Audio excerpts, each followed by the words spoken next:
As the 20th anniversary of St. John Paul II's death approached April 2nd, top world leaders and thinkers gathered in Poznań, Poland, to discuss his legacy.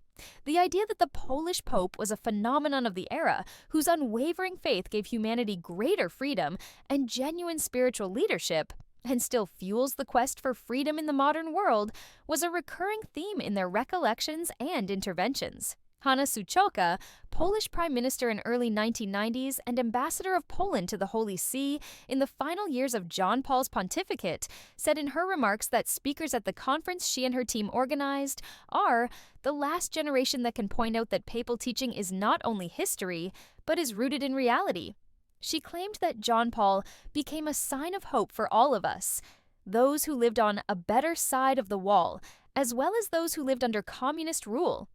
We must resist trivializing John Paul's teachings and remind the world of their actual meaning, she said, because we didn't fight for a free world under the Iron Curtain of Cold War divisions to become closed yet again today, polarized against one another.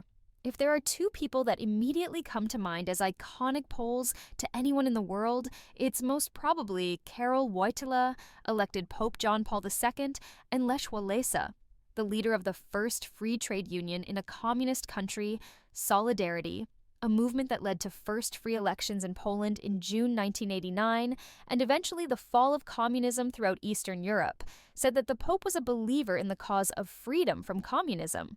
It was the Pope's faith in the peaceful revolution that kept Solidarity leaders going in times of persecution, Walesa said.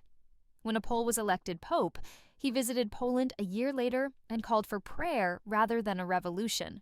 He made it possible for us to see how many of us there are. Change the face of the earth, the Pope declared simultaneously.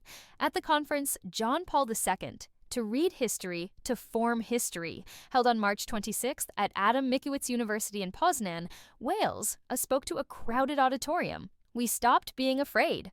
Pope's 1978 visit to Poland. Elected Pope on Aachen 16, 1978, John Paul visited his country only 7 months later, in June 1979. 11 million people in a nation of 36 million at the time came to see the Pope in person. Up to that point, I was organizing the fight against communism. The Pope accelerated those processes and made them bloodless, said Walesa, who was president of Poland from 1990 to 1995.